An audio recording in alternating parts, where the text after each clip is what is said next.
الحمد لله نحمده ونستعينه ونستغفره ونعوذ بالله من شرور أنفسنا ومن سيئات أعمالنا من يهد الله فلا مضل له ومن يضلل فلا هادي له ونشهد أن لا إله إلا الله وحده لا شريك له ولا مثل له ولا ند له وأشهد أن محمدا عبده ورسوله أرسله بالحق بشيرا ونذيرا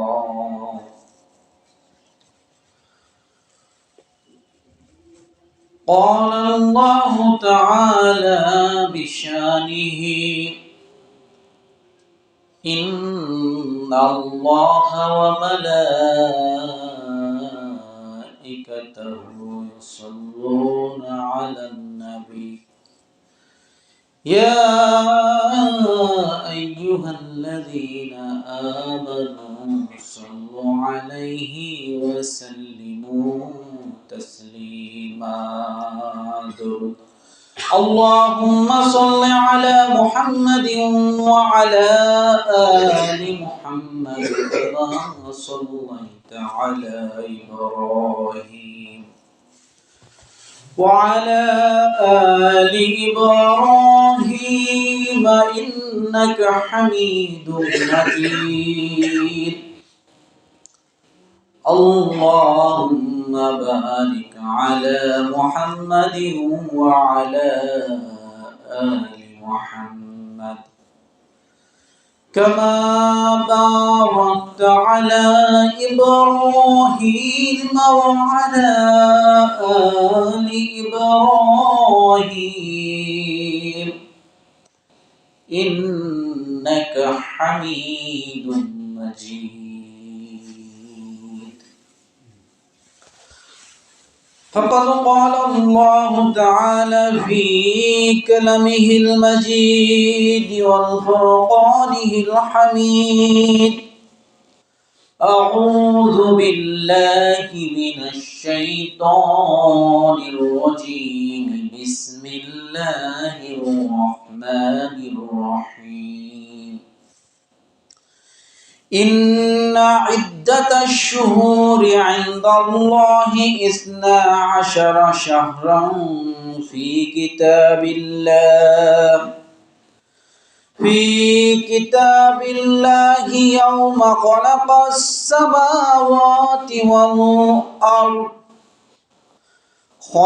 السماوات والأرض منها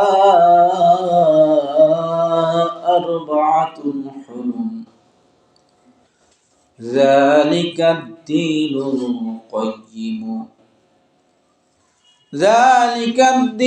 القيم فلا تظلموا فيهن أنفسكم وقاتلوا المشركين كافة كما يقاتلونكم كافة واعلموا أن الله مع المتقين صدق الله مولانا العظيم عن أنس رضي الله تعالى عنه كان النبي صلى الله عليه وسلم إذا دخل رجب اللهم بارك لنا في رجب وشعبان وبلغنا رمضان أو كما قال عليه الصلاة والسلام الحمد لله মহান আল্লাহ রাব্বুল আলামিনের সমস্ত তারিফ, যিনি আমাদেরকে অতি মায়া করে দয়া করে সৃষ্টি করেছেন, তদুপরি আমাদেরকে মুসলমান হিসেবে পৃথিবীতে প্রেরণ করেছেন। তদুপরি মুসলমানদের মধ্যে মুসলিমীয় মানুষদের মধ্যে থেকে বাছাইকৃত আমাদের মসজিদে জুমায় উপস্থিত হওয়ার তৌফিক দান করেছেন। সবাই বলি আলহামদুলিল্লাহ। মহান আল্লাহ রাব্বুল আলামিনের অশেষ মেহেরবানিতে আমরা মসজিদের জুমায় উপস্থিত হতে পেরেছি। আজ রজব মাসের 6 তারিখ। রজব মাস সম্পর্কে আজকে আলোচনা। কোরআনের একটি আয়াত আমি তেলাওয়াত করেছি। এই তেলাওয়াতে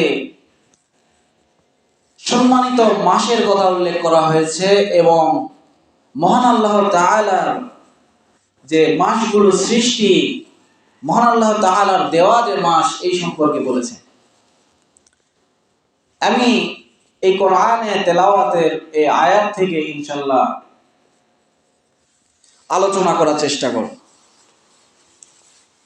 আর একটি হাদিস তেলাওয়াত করেছি, আনাস রাদিয়াল্লাহু তাআলা আনহু হতে বর্ণিত।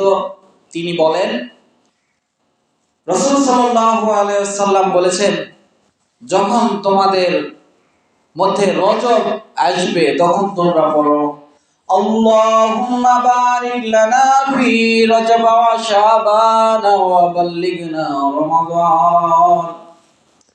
এই দোয়া মহান আল্লাহ রাব্বুল আলামিন রাসূলকে শিখায়, রাসূল সাল্লাল্লাহু আলাইহি ওয়াসাল্লামের মাধ্যমে আমাদের কাছে পৌঁছেছে।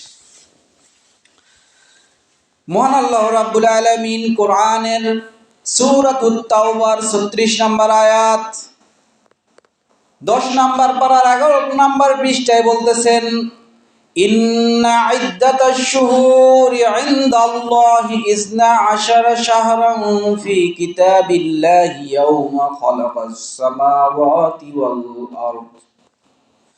ইন্না ইদ্দাতাশ শুহুর, নিশ্চয় আমি মাসের গণনা, ইদ্দাতাশ শুহুর মানে মাসের গণনা, ইনদাল্লাহি 12, আমার আল্লাহর নিকট এই মাসের গণনা হচ্ছে 12টি। 12 মানে 12। মহান আল্লাহ তাআলা বলছেন, আমি আল্লাহর নিকট মাসের গণনা 12টি, 12টি মাস আমার কাছে গণনা। এই আয়াতের মধ্যে থেকে একটি জিনিস বোঝা যায়, মহান আল্লাহ রাব্বুল আলামিন পৃথিবীর সৃষ্টি লগ্ন থেকে এই 12 মাসের গণনাটা স্থির করেছেন। বলেন সুবহানাল্লাহ। মহান আল্লাহ রাব্বুল আলামিনের দেওয়া এই মাস, পৃথিবীতে যত ক্যালেন্ডার আছে, বাংলা বলেন ইংরেজি বলেন, পৃথিবীতে যত জাতি আছে তত ক্যালেন্ডার আছে, আছে কি নাই? এই ক্যালেন্ডারগুলোর মধ্যে সর্বশ্রেষ্ঠ এবং সর্বপ্রথম কোন ক্যালেন্ডার যদি প্রশ্ন করা হয়, তাহলে এই আয়াত উত্তর দিতেছে, ইন্না ইদ্দাতাশ শুহুরি ইনদাল্লাহি 12 শাহরান,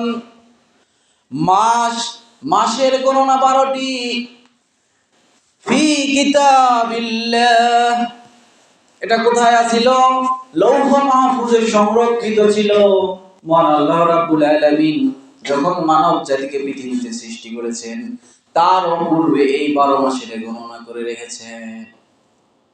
মহান আল্লাহ রাব্বুল আলামিন 12 মাসের গণনা তখন থেকে শুরু করেছে। আর এটা কি ছিল? এটা মহান আল্লাহ তাআলা লৌহে মাহফুজে সংরক্ষিত ছিল। ফি কিতাবিল্লাহ, আল্লাহ তাআলার কিতাব, আল্লাহ তাআলার নলেজের মধ্যে ছিল, জ্ঞানের মধ্যে ছিল। তাহলে পৃথিবীর সর্বপ্রথম যে ক্যালেন্ডার সেটা হচ্ছে আরবি, এবং এটা আল্লাহ তাআলার নির্ধারিত। মানুষ সৃষ্টির শুরু থেকেই দিন গণনা শুরু হয়েছে। এখান থেকে স্পষ্ট হয় যে মানুষ, আমরা যদি বলে থাকি যে মানুষ পূর্বে বানর ছিল, নন এভার, মানুষই ছিল, এবং সেই মানুষগুলি দিন গণনাও করত। বলেন সুবহানাল্লাহ। তারা মাসের গণনা করত। কাল্পনিক ভাবে আমরা অনেক কিছুই বলে থাকি আদিম মানুষ ছিল, নয়, কখনোই নয়।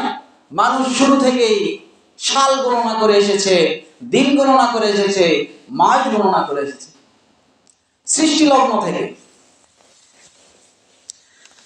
আর কি বলেছেন, ইয়াউমা খালাকাস সামাওয়াতি ওয়াল আরদ, এই মাস গণনাটা, এই 12 মাস গণনাটা কখন থেকে? ইয়াউমা, সেই দিন থেকে, খালাকাস সামাওয়াতি ওয়াল আরদ, যখন এই পৃথিবীর আসমান জমিন সৃষ্টি হয়েছে। মহান আল্লাহ রাব্বুল আলামিন কত সুস্পষ্ট ভাবে বলে দিয়েছেন কোন দিন থেকে এই মাস গণনা শুরু হয়েছে। এই মাস 12 মাস নির্ধারিত, যে 12 মাস, সেই 12 মাস আরবির মাস কখন থেকে গণনা শুরু হয়েছে? ইয়াউমা খালাকাস সামাওয়াতি ওয়াল আরদ, যখন থেকে আসমান জমিন সৃষ্টি হয়েছে তখন থেকে এই ক্ষণকাল গণনা শুরু হয়েছে। বলেন সুবহানাল্লাহ। তাহলে সর্বপ্রথম ক্যালেন্ডার যেটা, সেটা হচ্ছে আরবি। এখন আমরা বলতে পারি তাহলে মাস কিভাবে আসলো? এর পরের আয়াতে বলছেন যে মাসটা কি এই 12টা নির্ধারণ ছিল, নাকি বেশি ছিল, নাকি কম ছিল, নাকি বর্তমান যে 12টা মাস আছে আরবিতে, এই 12টায় নাকি আর অন্য নামে ছিল? ফিহা ইয়াউমা খালাকাস সামাওয়াতি ওয়াল আরদা মিনহা আরবাআতুন হুরুম। মিনহা অর্থাৎ মিনহা তখনই বলা হবে যখন অনেক কিছু থেকে অল্প কিছুর দিকে ইঙ্গিত করা হবে। বলেন, অল্প কিছু ইঙ্গিত করা হবে বেশির দিক থেকে। মিনহা বলা হয়েছে আরবাআতুন হুরুম, এই 4টি মাস সম্মানিত। 4টি মাস কোনটি?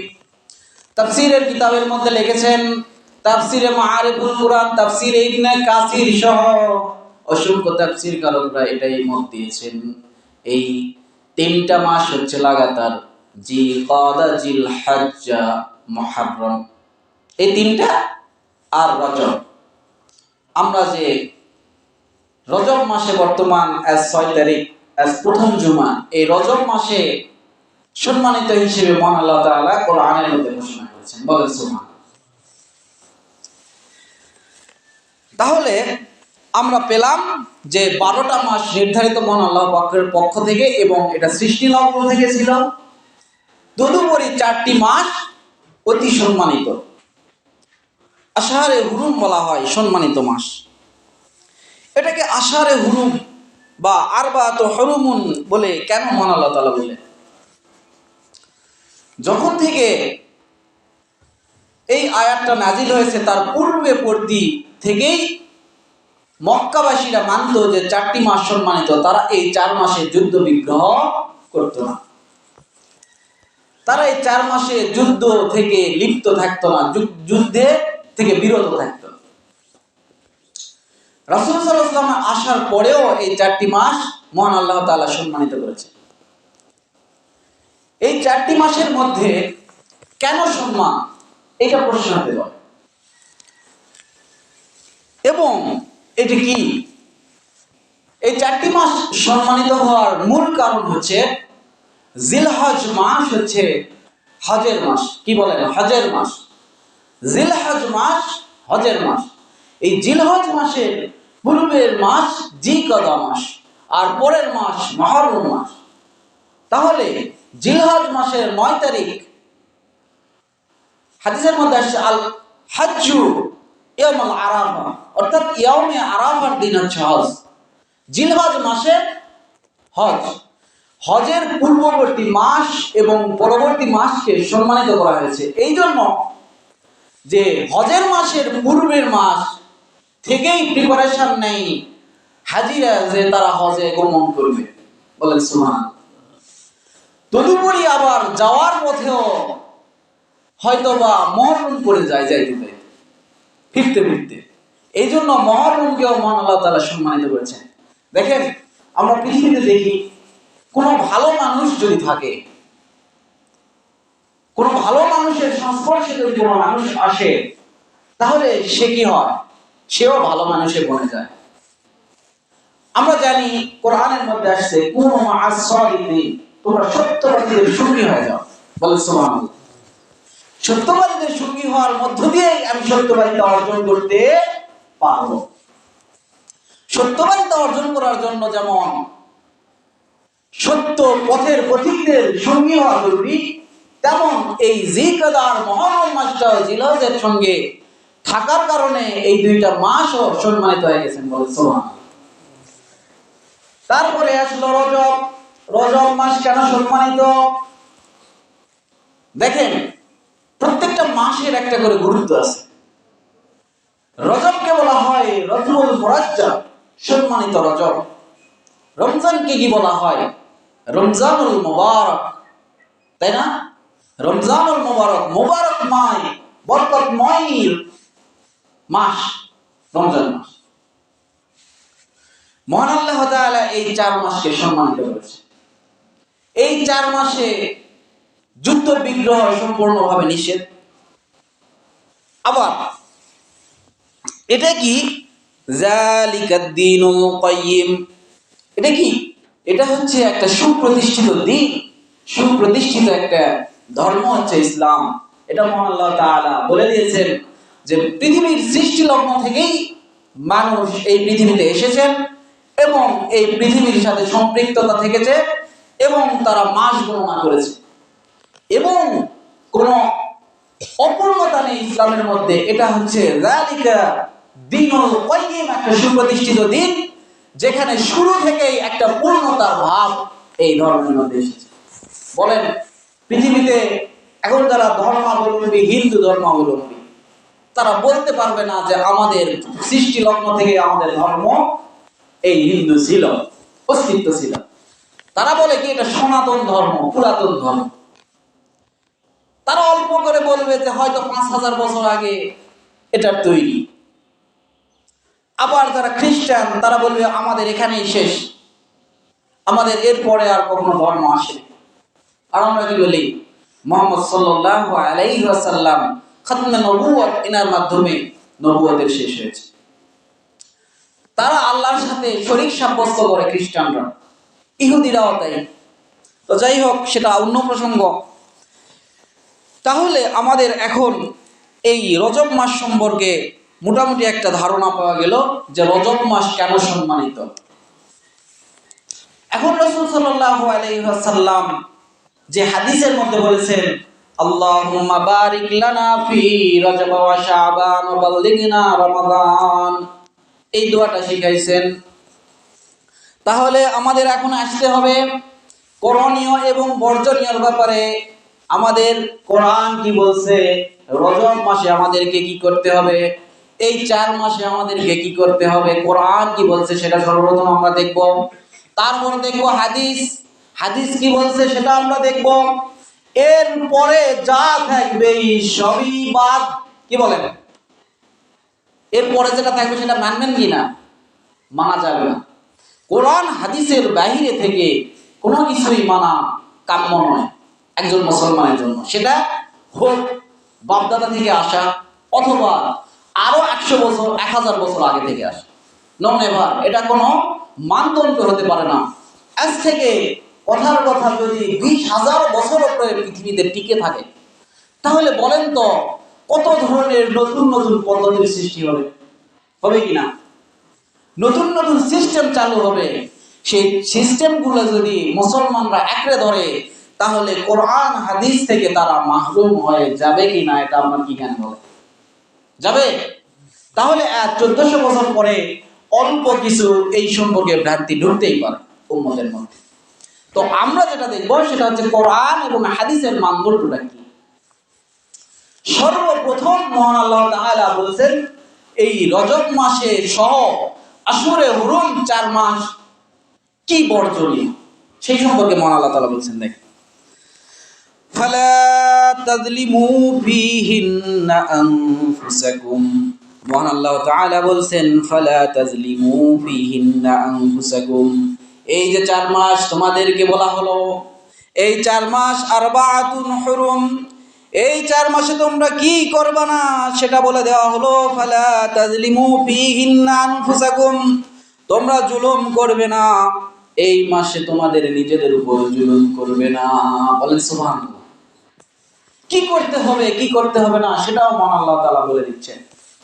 কি করতে হবে না, ফালা তাজলিমু ফীহিন্না আনফুসাকুম, নিজেদের উপর জুলুম করা যাবে না, নিজেদের উপর পাপ কাজ করা যাবে না, কোনো অত্যাচার করা যাবে না। আমরা বলে থাকি দোয়ার মধ্যে রব্বানা যালামনা আনফুসানা, বলি কি না? হে প্রভু, হে আমার প্রতিপালক, আমি তো আমার নফসের উপর অনেক জুলুম করেছি, হে আমার প্রতিপালক আমাকে ক্ষমা করে দিন। তাহলে মহান আল্লাহ তাআলা বলছেন এই 4 মাসে তোমরা জুলুম থেকে বিরত থাকো, আমি সকল পাপ কাজ থেকে বিরত থাকবো। মহান আল্লাহ তাআলা বলছেন, কেন বলছেন সেটাও বলতেছি। মহান আল্লাহ তাআলা বলছেন তোমরা জুলুম থেকে বিরত থাকো, এটা সে সময়কার আরবের বাসিন্দাদের জন্য ছিল। তোমরা যুদ্ধ বিগ্রহ থেকে বিরত থাকো। বলেন সুবহানাল্লাহ। তাদেরকে বলা হয়েছে তোমরা যুদ্ধ বিগ্রহ থেকে, যুদ্ধের ঝঞ্ঝনানি, অস্ত্রের ঝঞ্ঝনানি থেকে বিরত থাকো। অস্ত্রের ঝঞ্ঝনানি থেকে বিরত থাকার কারণে তারা নিজেদের উপর জুলুম করবে না, তারা বিভিন্ন পাপ কাজ থেকে বিরত থেকে তারা ইবাদতে ইতাআতে লিপ্ত থাকে। বলেন সুবহানাল্লাহ। মহান আল্লাহ রাব্বুল আলামিন এই কথার দ্বারা বুঝাতে চান শুধু অস্ত্রের ঝঞ্ঝনানি নয়, তোমাদের মধ্যে হিংসা বিদ্বেষ, তোমাদের মধ্যে পারস্পরিক ক্রোধ, পরস্পরের হিংসা, পরস্পরের খুনাখুনি মারামারি সহ সকল অপরাধ তোমরা নিঃশেষ করে দাও। তোমরা নিজেদের উপর জুলুম করো না, তোমরা জুলুম করো না, জুলুমকারীকে আল্লাহ তাআলা পছন্দ করেন না। তোমরা জুলুম থেকে বিরত থাকো। মহান আল্লাহ তাআলা বলেন জুলুম করা যাবে না। ফালা তাজলিমু ফীহিন্না আনফুসাকুম, তাহলে আমাদের জুলুম করা যাবে না। কি করতে হবে তাহলে? আপনার প্রশ্ন আসতে পারে তাহলে জুলুম করব না, পাপ করব না, এটা থেকে বের হব কিভাবে? কোন কাজের মধ্য দিয়ে? আপনি একটা কাজ ইন না করলে আরেকটা আউট হবে না। একটু সুদৃষ্টি গভীরভাবে বিশ্লেষণ করলে বোঝা যায়। আপনি কোনো খারাপ কাজ ত্যাগ করার জন্য ভালো কাজকে আঁকড়ে ধরতে হবে, তাহলে এই খারাপটা দূরীভূত হয়ে যায়। বলেন সুবহানাল্লাহ। এটা কোরআন হাদিসের সামঞ্জস্য কথা। তাহলে আমাদেরকে করণীয়টাও দেখতে হবে। করণীয় সম্পর্কে হাদিসের মধ্যে এসেছে ইযা দাখালা রাজাবু আল্লাহুম্মা বারিক লানা ফি রজব ওয়া শাবান ওয়া বাল্লিগনা রমাদান। আমাদের কি করতে হবে? বারিক লানা ফি রজব ওয়া শাবান, হে আমার প্রভু আমার রজব এবং শাবানের মধ্যে বরকত দিয়ে দাও। বলেন সুবহানাল্লাহ। বরকতটা কি জিনিস এটা বোঝেনি অনেক মানুষ, তাই এই দোয়া করতেও দ্বিধাবোধ করে।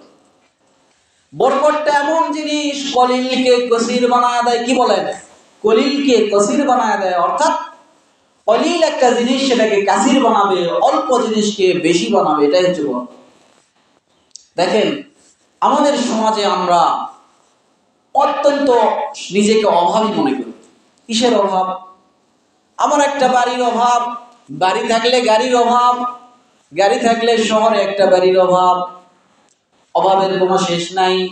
আমরা যদি কাফা এটা যদি পরিপূর্ণতা আনতে চাই, অবশ্যই আমাদেরকে এই জিনিসটা মানতে হবে, বরকত জিনিসটা মানতে হবে। মহান আল্লাহ তাআলার দরবারে বরকতের জন্য দোয়া করতে হবে। তাতে কি হবে? আপনার বাড়িতে যদি 1 কেজি চাল থাকে সেটাতেই বরকত দিবে, দেখবেন আপনার ক্ষুধাটা কমে গেছে। আপনার বরকত কেমন? একটা জিনিস খাইতে মন চাইবে না, বেশি বেশি খাইতে মন চাইবে না, এটাই বরকত। অনেকে বলে হুজুরদের অল্প বেতন, বরকত কোথায়? বরকতটা এইখানে। আপনি কিনলেন আর হুজুররা কিনল, কি বলেন? বরকত এইখানে। তা না হলে ওই 1 লক্ষ টাকা যে বেতন পায় আর যে 8,000 টাকা 7,000 টাকা মসজিদের ইমাম মুয়াজ্জিনরা বেতন পায় বা অন্যান্য মাদ্রাসার শিক্ষকরা বেতন পায়, এইটাতে তাদের বরকত এইটাই যে তারা ওখান থেকে বিরত থাকে, তাদের ওইটাতেই সন্তুষ্ট। যদি কেউ সন্তুষ্ট না হইতে পারে তাহলে এইগুলো কার্যক্রম বন্ধ হয়ে যাবে, কি বলে ঠিক কিনা? এইটা তো করা হয় এই জন্য, এই উম্মতকে ধরে রাখার জন্য। উম্মতের রাহবারেরা, ইমাম মুয়াজ্জিন যারা হয় তাদেরকে আপনারা সম্মান করবেন, এরা হলো উম্মতের রাহবার। বলেন উম্মতের কি? এই কোন শীতে ইমাম তাও একটু পরে আসে, সর্বপ্রথম কে আসে? মুয়াজ্জিন, যে ও আযান দেয়, তাকে সর্বপ্রথম উঠতে হয়। একদিন আযান মিস যদি হয়ে যায় কত বড় ক্ষতি, ওনার উপরে আসে ঝাড়ি। দেখেন, আপনি বলতে পারবেন আপনি প্রতিদিন তাহাজ্জুদ পড়েন, একদিন মিস হয়, হইতেই পারে, কিন্তু একজন ব্যক্তির দায়িত্বে অল্প একটু ঘাটতি থাকতেই পারে, সেক্ষেত্রে জবাবদিহিতা না করাটাই ভালো। যাই হোক, প্রসঙ্গ এটা নয়।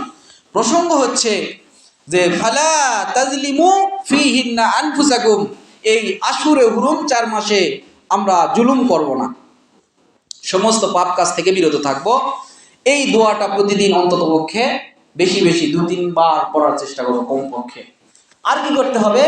রজব মাসে বেশি বেশি কোরআন তেলাওয়াত করতে হবে। দেখেন, রজবের সবচেয়ে বেশি কাছাকাছি হচ্ছে রমজান। রমজানে আপনার ফল উঠবে। একটা জমিতে যখন আপনি আবাদ ফেলাবেন, তারপর সর্বপ্রথম আপনাকে জমি চাষ দিতে হবে। চাষ দেওয়ার পর কি করতে হবে? বীজতলা বপন করতে হবে। বীজতলা রেডি করার পরে ওখান থেকে বীজ এনে এখানে বপন করতে হবে। এই বপন করার পর এক সময় ফল উঠবে। রজব মাস হচ্ছে বীজতলা তৈরি করার মাস। রজব মাস হচ্ছে চাষাবাদ করার মাস। প্রথম চাষ দেওয়ার মাস রজব মাস। বলেন সুবহানাল্লাহ। হাদিসের মধ্যে এভাবে আসছে। প্রথমে আপনি চাষাবাদের জন্য যেমন জমি প্রস্তুত করেন, বীজতলা প্রস্তুত করেন, ঠিক রজব মাসে আপনার ইবাদতের ভিত্তি প্রস্তুত করতে হবে। বলেন সুবহানাল্লাহ। এই ভিত্তি প্রস্তুত করার পরে আপনি